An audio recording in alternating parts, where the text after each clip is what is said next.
प्रभु क्रिस्त में मेरे प्यारे भाइयों एवं बहनों, पिछले रविवार को हमने प्रभु यीशु के बपतिस्मा का पर्व मनाया और इस रविवार के दिन हम प्रभु यीशु ईश्वर का मेमना या ईश्वर की बुलाहट, इन दो बातों पर मनन ध्यान करते हैं। आइए हम पिछले रविवार की बातों पर ध्यान दें। यूहन्ना बपतिस्ता कहता है, मेरे बाद जो आने वाले हैं मैं उनके जूते का फीता खोलने योग्य नहीं हूँ। और उसी दिन हमने ईश्वर की आवाज़ के रूप में सुना, यह मेरा प्रिय पुत्र है जिससे मैं अत्यंत प्रसन्न हूँ। और आज के सुसमाचार में यूहन्ना बपतिस्ता कहते हैं, देखो ईश्वर का मेमना। प्रभु यीशु की ओर इशारा करते हुए, उनको दिखाते हुए कहते हैं, ईश्वर का मेमना प्रभु यीशु। कहने का तात्पर्य यह है कि इनके जैसा बनो। हमारे जीवन में, हमारे परिवार में अक्सर हमारे माता पिता कहते हैं, कोई आदर्श व्यक्ति की ओर इशारा करते हुए उनके जैसा बनने की कोशिश करो। और यूहन्ना बपतिस्ता ने प्रभु यीशु को महान मानते हुए उनको मेमना बुलाया और उनकी ओर इंगित करते हुए कहा कि उनका अनुसरण करो और उनके जैसे बनने की कोशिश करो। यूहन्ना बपतिस्ता प्रभु यीशु को ईश्वर का मेमना क्यों कहते हैं? वे कह सकते थे ये ईश्वर का बैल, ईश्वर का हाथी या ईश्वर का कोई और जानवर के नाम से वो पुकार सकते थे, लेकिन उन्होंने प्रभु यीशु को ईश्वर का मेमना कहकर इसलिए बुलाया। मेमना एक साधारण प्राणी है। मेमना एक सरल एवं आज्ञाकारी जानवर है। वह विनम्र है, परिशुद्ध है एवं वफादार जानवर है। यही बात हम प्रभु यीशु से तुलना कर सकते हैं।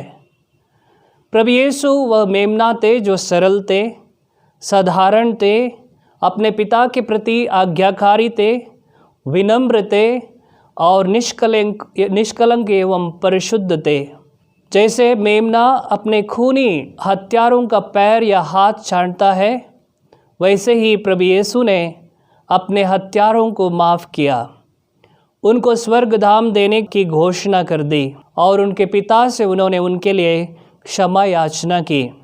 जिस प्रकार से एक मेमना अपने चरवाहे के पीछे चलता है, वैसे ही प्रभु यीशु अपने पिता के प्रति आज्ञाकारी बने रहे। वे खुद कहते हैं, एक मेमने के रूप में, थके मांदे बोझ से दबे हुए लोगों, तुम सब के सब मेरे पीछे आओ, मेरे पास आओ, मैं तुम्हें विश्राम दूंगा। और इसी प्रकार इस मेमने का जिक्र ईसायास नबी अध्याय 53 वाक्यांश 7 में करते हैं, वह अपने पर किया गया अत्याचार धैर्य से सहता गया और चुप रहा।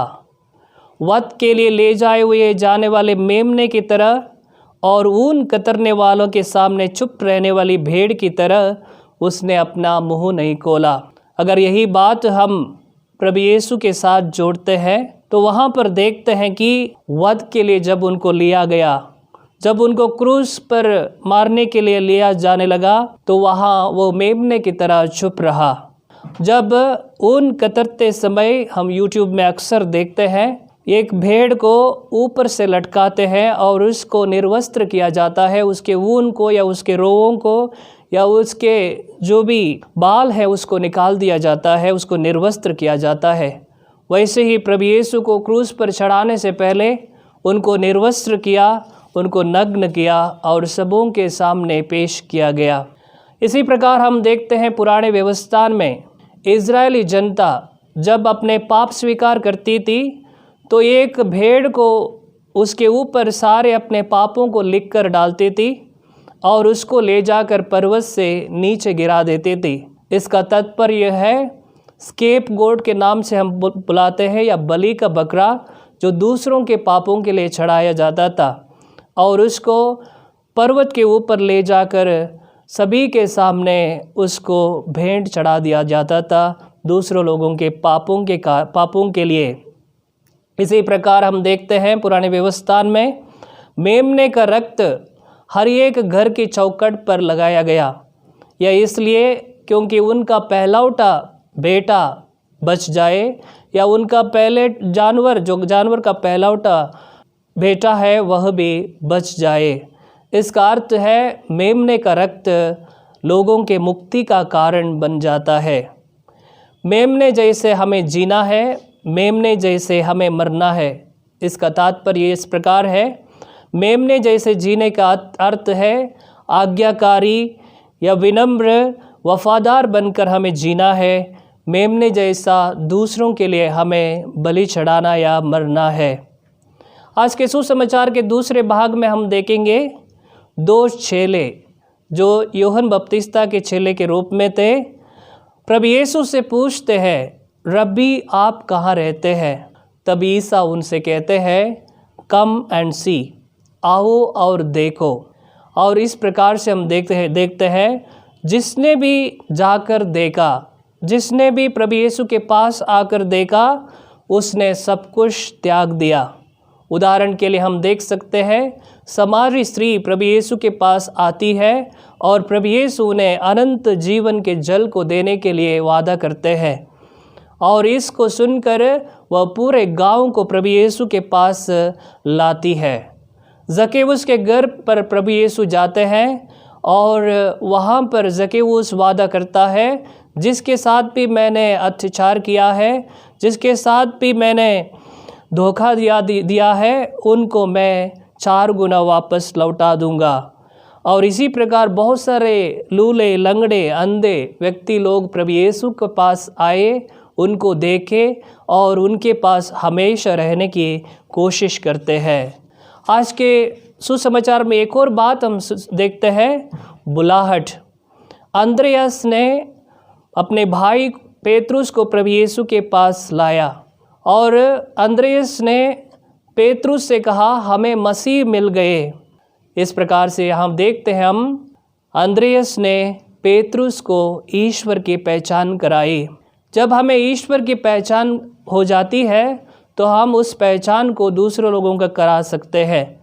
जब हम किसी शहर में रहते हैं तो वहाँ पर हमसे कोई आके पूछे कि यहाँ का थिएटर कहाँ है, यहाँ का रेस्टोरेंट कहाँ है, तो हम बड़े हिम्मत के साथ बोल सकते हैं, आप यहाँ से जाओ, आप वहाँ से जाओ, और लोग वहाँ तक पहुँच सकते हैं। जब हम ईश्वर के बारे में जानते हैं, हम लोगों को ईश्वर की ओर दिशा निर्देशन कर सकते हैं। हम प्रचारक बन सकते हैं या इवांजेलाइजर बन सकते हैं। जिस प्रकार से समारी स्त्री वहाँ पर प्रचारक बन गई, अपने गांव के सारे लोगों को उन प्रभु यीशु के पास लाई। अंद्रयास ने अपने भाई को उनके पास लाया, प्रभु यीशु के पास लाया। और अंद्रयास ने एक और बात हम देखते हैं, उस बालक को लाया प्रभु यीशु के पास जिनके पास 5 रोटियां और 2 मछली थी, और कुछ यूनानियों को भी प्रभु यीशु के पास लाया।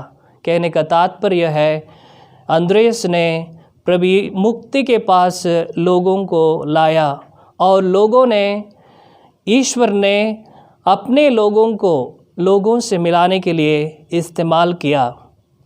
प्यारे भाइयों बहनों, आज की दुनिया आवाज़ की दुनिया है। तरह तरह के कर्कश आवाज़ हम इस दुनिया में सुनते हैं, और इस कर्कश आवाज़ों के बीच में ईश्वर की आवाज़ लुप्त हो चली है, और इसको सुनने के लिए हमारे कान लायक नहीं है। आज के पहले पार्ट में हम सुनेंगे सैमुअल की बुलाहट। 3 बार ईश्वर सैमुअल को बुलाता है, सैमुअल, और वह एली के पास चला जाता है, क्या आपने मुझे बुलाया? और एली उन्हें समझाता है, जब तुम्हें ईश्वर तीसरी बार बुलाए तो कहना आपका सेवक प्रस्तुत है यहाँ पर। ऐसे ही सैमुअल करता है, और जब ईश्वर उन्हें तीसरी बार पुकारता है तो सैमुअल कहता है, मैं तेरा सेवक प्रस्तुत हूँ। उसी प्रकार हम देखते हैं ईश्वर ने, प्रभु यीशु ने पेतरुस से पूछा, क्या तुम मुझे प्यार करते हो? तीनों बार पूछते समय उन्होंने, प्रभु यीशु ने तीसरी बार बोला, जी मेरी भेड़ों को चराओ। तो प्यारे भाई एवं बहनों, इस प्रकार से हम देखते हैं हम किसी के बुलाहट के माध्यम बन सकते हैं और दूसरों को ईश्वर की बुलाहट को दे सकते हैं। तो जब हम आज के इस धर्म विधि पर मनन ध्यान करते हैं, 3 बातें हमारे लिए स्पष्ट हो जाती है। प्रभु यीशु ईश्वर का मेमना। दूसरी बात, हमें ईश्वर की पहचान दूसरों को कराना है। और तीसरी बात, ईश्वर के पास लोगों को लाना है।